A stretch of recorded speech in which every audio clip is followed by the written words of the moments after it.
Alright, welcome to part 2 of Modern Gaming Feels Broken. Now it seems like a lot of people didn't get the whole idea behind why I was making the last video and why I'm making this video. I'm not saying that gaming is dead, okay? Let me repeat. I am not saying that gaming is dead.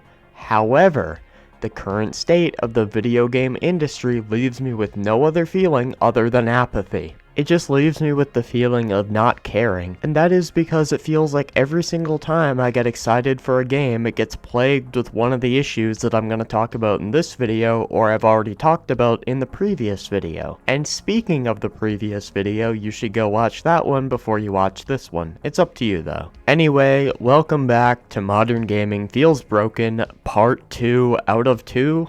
Maybe out of 3, who knows? Alright, let's go. We are going to start things off with the download sizes and updates/patches. Don't you just love when you go to download a modern video game and you're smacked with a 150 gig download? So then you have to set aside a couple hours of your day just to download a game, and you might not even have that much free time in your day, especially if you're a busy person. And then you have to consider the fact that if you download a game this big, you're not going to have that much space for other games. Some games nowadays take up a fucking fifth of your SSD. This is a slap in the face to a lot of gamers, but it's a sledgehammer to the nutsack to anyone with bad internet. Believe it or not everyone has a ton of money to spend on a good internet connection, and not everyone even lives in an area that offers a good internet connection, even if you have the money for it. So why the fuck should these people have to deal with these massive download sizes?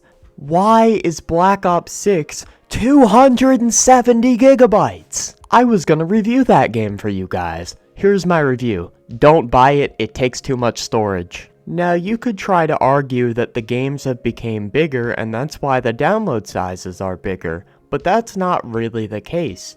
Elden Ring is only like 40 something gigs. You take a look at a game like Skyrim, it's like 7 gigs. Then you take a look at a modern video game, a tenth of the size of Elden Ring or Skyrim, and it has 10 times the file size. Okay, not actually a full 10 times, but you get the idea. Then you take a look into the reason why, and you see it's because all of these fucking unnecessary 4K textures and all this other shit that nobody cares about, cutscenes, all of this shit that the devs could have made optional. They forgot to compress the file sizes with the audio or whatever. In Black Ops 6's case, they decided to make you have to download Warzone to play the multiplayer of Black Ops 6, to play the zombies, to play the campaign. Whose fucking idea was that? And it's funny because pirates, people who make these games available on piracy websites, will do it for the developers, making the pirated version a better experience. And don't even get me started on the updates and patches for these games. This story that I'm about to tell happened a very long time ago, but I still think it's worth sharing with you guys. I had a very bad day this day. I did a ton of physical labor and I had to do a ton of other people's work at work. And then I got home, only to be greeted with a 100 gig update on Call of Duty just so I could play with my friends after work. Despite the fact that Zombies mode, the mode that me and my friends played, had no updates at all, I was still forced to update for no fucking reason. Just for what? The multiplayer that I didn't even play? And Call of Duty is not the only game where this sort of scenario has happened with, unfortunately. It happens in a lot of games nowadays. It's gotten so bad that I just avoid live service games altogether at this point because I'm sick and tired of dealing with that shit. Another scenario that I've been faced with quite a few times is a friend will message me to hop onto a game. I will boot up my Xbox, PlayStation, PC or whatever, try to load up the game, be told it needs to be updated, and by the time the update is done, my friend gotta go anyway. And now that we've already brought up updates, I think that segues perfectly into our next section of this video, broken and unfinished games at launch that require updates. Back in my day, I'm sounding like a boomer saying that, if a game came out and there was a bug bug in the game, that bug remained there until the end of human time. Now, that sounds terrible. That sounds like, why the fuck are you like looking back on that and almost reminiscing over those times? Well, because it forced developers to have every single game complete on launch. There was none of this make the game 70% complete, put it out, and then finish the last 30% later type shit. Everything that came out either was 100% complete when it came out, or it was a laughingstock for the gaming industry until the end of time. You would never have to worry about, oh, I don't know if I want to pre-order this game, it's probably going to be a broken pile of shit on launch.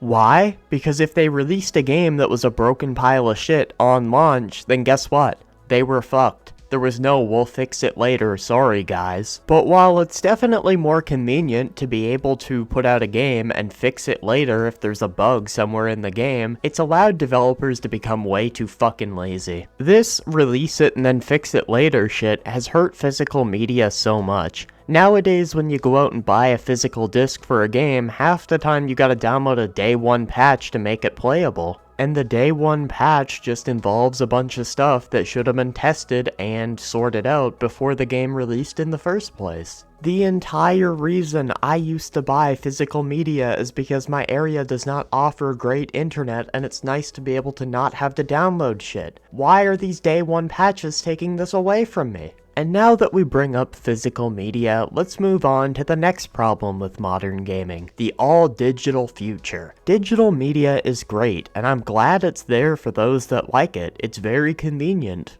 Digital media allows people to buy the game online and not have to worry about whether there's any in stock at a store or not. That's awesome. You know what isn't awesome? The erasing of physical media and some of the trends that have happened with digital media. When the PlayStation 5 and Xbox Series S and X came out, they had the option to be physical or digital consoles, and I thought that was great. You could have the option to spend less money if you don't care about physical media. But after seeing the reveal for the PS5 Pro, it's become very clear to me that they're going to try to erase physical media. No longer is the standard version of the console going to come with a disc drive, you gotta buy it separately. And there are trends with digital media where when a remake or remaster comes out, they actually delist the original. The only way to play Sonic Generations nowadays without buying the remake/remaster is to go out and buy a physical copy because they delisted the digital copy. When the Horizon whatever the fuck it was got remastered, that's how much I care about Horizon by the way, they decided to up the price on the original. You know what would stop that price hiking from happening? A physical copy. And a lot of games nowadays don't even get physical copies anymore. How is that going to turn out when they start remastering these games? You know what's going to happen? You're going to be forced to buy the remasters. Then you take a look at the price of games here in Canada at least, and I know some dick rider's gonna say, we'll move to the shut the fuck up. Here in Canada, a game is $106 after tax if you buy the standard version of a game. At least with a physical copy, if you spend that much money, you might be able to sell it after and get 40 of those dollars back, maybe 50, so it's not too bad. And even if you can't get the money back, you can give it to a relative or a friend or something, and at least they can get some enjoyment out of the game after you're done with it. Black Myth Wukong is soon getting a physical copy, so maybe I'll check it out. Why did I not buy Black Myth Wukong when it first came out? Well, first of all, it didn't get a physical copy, and second of all, it uses UE5. Which segues us into the next section of this video, UE5 as a whole. UE5 is capable of producing some of the nicest games I have ever seen, I will admit it. Some of the UE5 games look absolutely fucking beautiful. Well, at least until you put your hand on the controller to actually play the game, and I mean at the end of the day, video games are meant to be played, not watched. UE5, on PC at least, has some of the biggest issues I have ever seen in my life. For Intel 13th and 14th gen users, it just crashes constantly, and even for people who aren't crashing in Unreal Engine 5 games,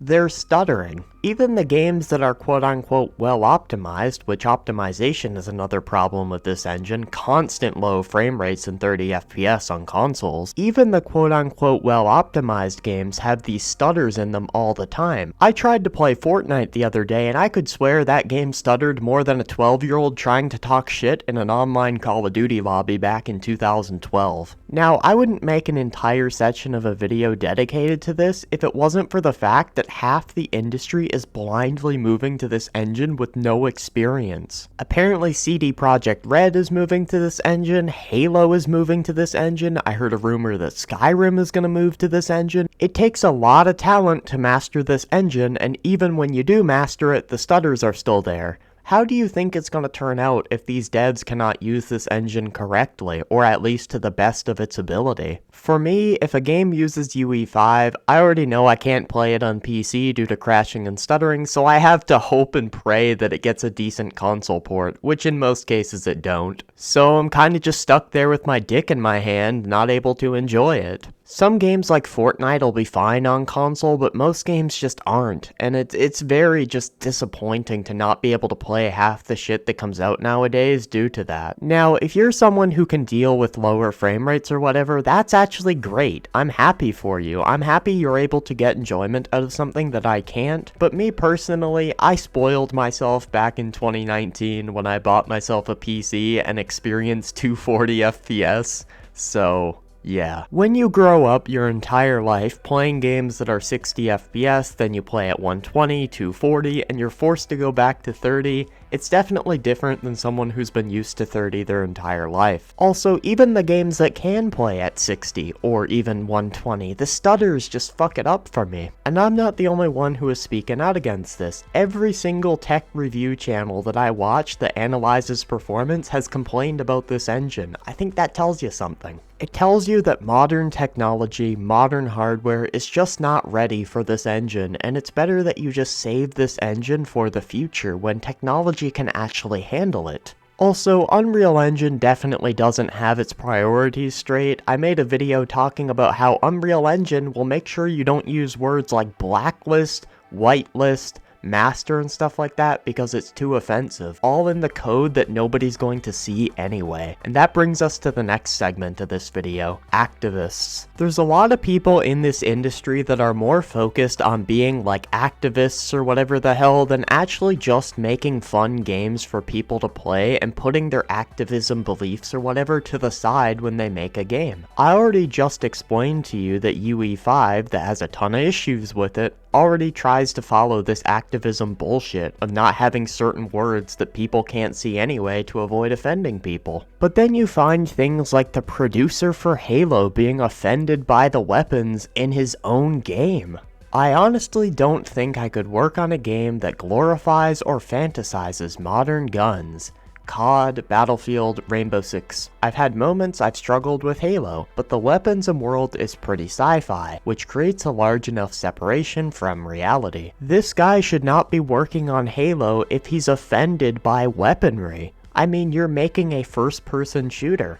I'm not saying this guy shouldn't have a job, I think he could do fine on like Animal Crossing or whatever, but this ain't the genre for you. If I was someone who was offended by modern transportation, I really didn't like the idea of cars, I wouldn't work on Forza, and I think that's fair enough to get mad at me if I was working on Forza. Why? Because my personal beliefs are getting in the way of game development. When I clock into work, all of my personal beliefs should be chucked to the wayside immediately in order to make the best experience possible for the consumers. And if my personal beliefs start to get in the way of developing a game for the consumers and start affecting the quality, then I should be demoted from my position and forced to work on something else. He is perfectly allowed to have that stance that he has, but he should not be working on Halo with that stance. Or, if he does have that sort of stance, he should be working on like the leaves, the environment, the optimization, something like that, instead of just the actual weaponry of the game. The next segment of today's video goes to journalists. Did you know that IGN just rated Black Ops 6 higher than Black Ops 1? I'm gonna list off 3 games right now.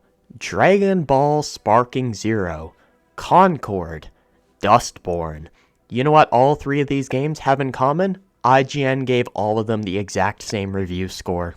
Dragon Ball Sparking Zero, when it comes to the players, is one of the highest rated games this year, whereas Dustborn is one of the lowest rating games this year. Why is IGN giving both these games the same score? Then you have motherfuckers like PC Gamer coming out and saying that the best games this year are complete dog shit. And then you have journalists like those who work at Kotaku calling people racist for not supporting openly racist companies. And brainwashed people will come to my comment section and parrot the same bullshit. If you're one of those people, come close to the... Now, I think most people who watch this channel do not care what journos have to say. They don't care about the mediocre games they are hyping up.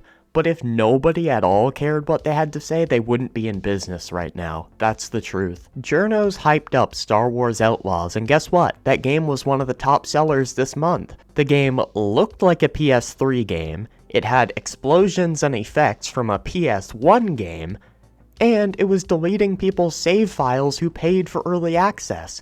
And it's in the top 10 sellers. I truly believe that journos are to blame for hyping up that slop. Anyway, that is pretty much all I have to say for today's video.